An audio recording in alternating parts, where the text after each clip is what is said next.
Hello and welcome to episode 3 of Champion Chat, where we're going to talk with Sean Laverty. And Sean is the 2019 Grade B MX1 National Irish Champion from last year, so we're really happy to have him on. I had a lot of people come up to me in the paddock throughout last year asking if I could do more with the Grade B and Grade C riders, and it's not really possible, just being a one-man show. But I'm absolutely delighted to have Sean on here this evening. I'd also like to give a special thanks to Dirt Bike Ireland again for providing the pictures here. And again, if you have a comment for either myself or Sean where you'd like to ask him a question, you can do so by writing it into the comments, where we have one here from Kieran Denver already saying, Sean Laverty, you wee superstar. So hopefully that's the kind of treatment that Sean's going to be getting here throughout the night. But without further ado, we're going to bring Sean on here now. Sean, 1 second, technical difficulty. Welcome to the show. How are you? Well done on your championship last year. How does it feel to be the Grade B champion for 2019 in MX1? It was great. It was a good season. Stayed healthy all year, so turned out good. Went down to the last day, which was not really what you really want, but it was definitely a good year of racing. Yeah, definitely. You're telling me there a little bit off air beforehand as well that you had a great many battles with Aaron Ashton throughout the year. So do you want to kind of give us a description of how the year played out for you? Obviously, we started off at the start of the year in Vernon Mount, and then it was Tandragee and Derry Arkin and so on and so forth until we ended up in Doon. But how did the year start out for you? Like the Vernon Mount, it was a bit of a washout that day, so it suited, kind of played to my sort of strengths. And a wet day, I usually go better, but so the season started out well, but it ended up a bit of a cat and mouse game between me and Aaron. Aaron was always a very good starter. He could start up at front with likes of the Mirrors and Dickie and them ones, so it was always very hard to chase that over a couple of laps. But by the end of the race, I could usually put my fastest lap time in the race in at about the 14-minute mark, so I was always a wee bit stronger at the end. But it was always interesting as the day folded out. But Desert Martin is never my strongest place because I'm not overly great in the sand, which is a weakness. But finishing in Athlone I couldn't have picked a better track to finish on, really. Yeah, and you were saying to me there as well in the messages and stuff before we went on to this conversation that it really came down to the last day for the Grade B MX1 Championship, similar to what we saw in Grade A, where you needed to win or at least win the first 2 races to be in with a shout of the championship. So how did the day play out for you in Athlone there at the end of last season? As John was saying, like the day before, you didn't think you were going to be racing at all, the way the track was. So the work the boys done on the track was brilliant. And the next day, I've never seen Athlone to be so good, the ground conditions. So I went into the race trailing on points Darren after Des Martin. So I had to really win the first 2 races to be leading by a point, or to be leading. And then all I really had to do was finish behind Aaron in the last race, which I think Aaron saved it all to the last race because I couldn't actually catch him.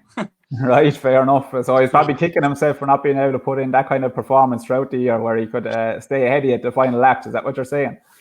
Yeah, well, some races I couldn't really touch him. I just kind of had to settle for a second. He was very good, and then his other places just played more to my sort of my own personal preferences. So it was a wee bit better that way, like. Brilliant, yeah. So you have to put in a lot of time and effort and training to be a champion. So what does your off season look like then coming into 2019? What do the preparation look like for you?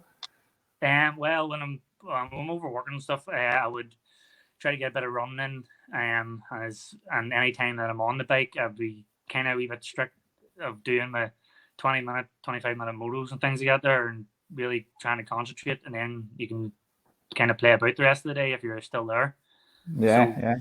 When I'm on the bike, I try to take it as serious as you can, but still try to enjoy it. Definitely. Just to go back into the past then a little bit. So obviously you don't become a champion in your first year of racing. So when did motocross start for you, or what is your life with motocross look like on 2 wheels? We started from a young age, from about 8 or 9. On 60s, but we didn't really race much, and went up into 85s, and still we didn't really do much racing. We just kind of had our own tracks and read about. And then when I got to the 125, 250s, I did it for a while, and then I left it and went back to play football. But when I was about 24, I had the bug again, so I put my leg back over and had another go at it, which I couldn't see me ever leaving it again. It's a brilliant community and it's a brilliant thing to be involved in. Like.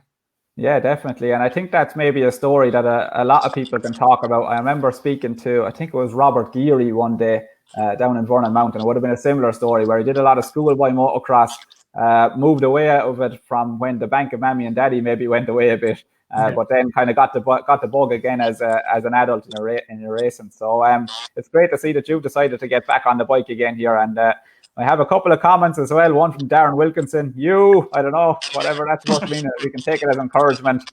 And Elvarnus Murphy then as well, saying that you're looking a bit camera shy, but I don't think so. I think you're doing a great job here so far. Anyway, Sean, but motocross isn't an easy sport. There's a bit of diversity to be had. So how have you dealt with the ups and downs of motocross throughout your career? Have you had any big injuries from it or anything that way, or what's it been like for you? I've never really had any big breaks. I've had plenty of big offs, which a lot of people could tell you that. But when I was younger, I would have bounced a wee bit easier. But when I'm older now, I'm 30 now, so I just don't bounce just as easy. So I have to be a bit smarter with what I'm doing. Yeah, definitely. And I'm just trying to pull something up here to join into the broadcast as well. So if you want to talk us through what happened here in Desert Martin, when this happened and what you were like after it. So for people who don't know the Desert Martin circuit, there's basically this big long drop down into a ski jump into a really big double, a very fast section. And it didn't go too well for Sean a few years back. So Sean, what happened there that day at Desert Martin? I've run out of talent. No, I think that was maybe Easter Monday or it was Bank Holiday Monday in Desert Martin. Maybe it could have been the first round of the Ulster, and it was actually my girlfriend filmed that. Right. Okay. But I came out over say the speed jump there, the straight Desert Martin, and it took a bit of a head stagger. And when I did that there, I tried to power on through it, which didn't really go too well. I just remember seeing the two boots in the sky, and that was it. Yeah, I had a ground incident myself up in Desert Martin as well, so I know your pain. But you were all right after that accident, or were you a bit sore and bruised after, or what way were you? I didn't actually finish that race because I was very badly winded. It took me a right while to get up, but I went back and sat down for a while, and I finished the other two races. Because I was actually leading. I think I was leading that race in that video, so just a great time to fall off. Yeah. And how was your girlfriend after then? Was she letting you back on the bike again, or what way did it look like? Did she give you a good stern talking to when you got home? She would be more in the why did you fall off sort of, not that you're not getting back on it sort of thing. Yeah. Calling you big useless Egypt and all that kind of stuff. So something I think that's really, really important for people to understand about motocross racing in Ireland is that it is an amateur sport. And the likes of me and you, we're everyday people. We've got jobs during the week, and the same as people that do football or soccer or hurling or tennis or whatever on the weekends, we do motocross. And you work here in sort of the repair of power lines and things that way. So do you want to tell us a little bit about what your day job looks like and how that supports the sport for you? I've been working over in England now, I'd say a good 12 years, flying back and forward every week. So I've worked most of the UK with Northern Ireland, Scotland, Wales. We've done most of it when there's bad storms. We can be anywhere. We've been in the outer islands of Scotland and everything. So it's usually interesting to get to see a good bit of the world. But our day-to-day is down the south of England is general maintenance and upgrades and things like that there. So we're constantly working with electric most weeks, so it keeps you on your toes.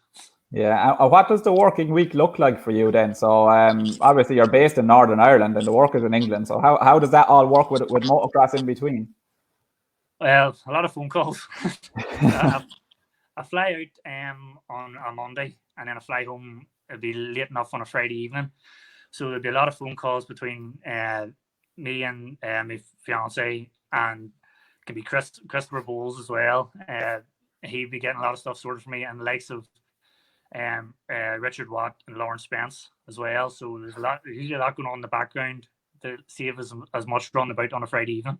Wow, yeah, well, it's great commitment to be able to do that. I mean, like just all the travel alone to do the work and then try and take part in such a physically demanding sport as well. It's a really brilliant achievement for you, Sean, and fair play to everybody that helped you get to the races. But I just wanted to show the people that maybe aren't familiar with the sport that get to see this video that like it's for everyone. It's an entry level motorsport.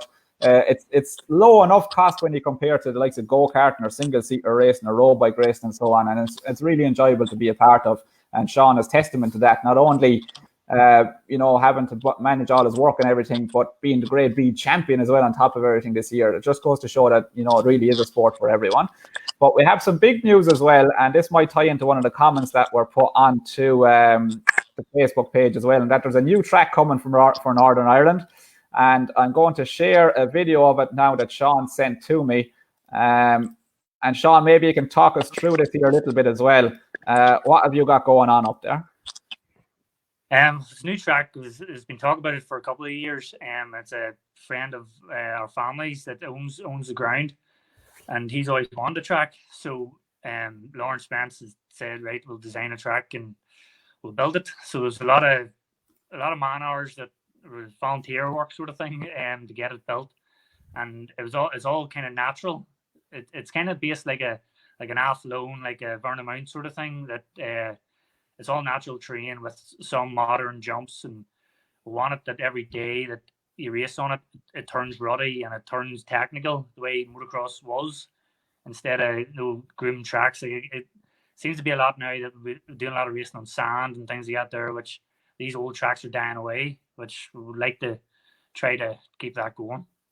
Yeah, no, definitely. And I think I saw a couple of pictures of this circuit leaked out a good few months back and didn't hear much about it since. So I was delighted to see it come through in the messages when we were talking with each other yesterday, the day before. But just as the drone footage flies overhead here, it really does look like something that has a lot of potential and a throwback to that old school of, hilly terrain and working with the land rather than trying to make it too man-made. So fair play for that. So the comment that was in the Facebook video was from Peter Blaney here asking, Adam wants to know, will the track open in Saul again for races? So is that the track he's talking about? Yes, well, we had one meeting last year, as a pilot meeting sort of thing, and it run very well. The weather didn't help us in the morning.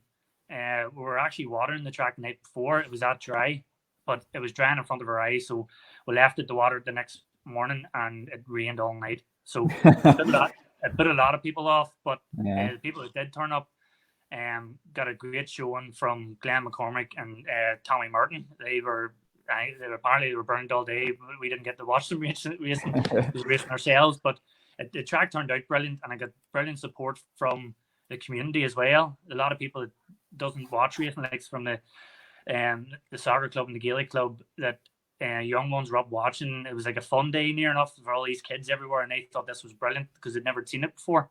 Yeah, and I've been questioned ever since. When is this happening again? We want to see this again, which is good to see that from the community.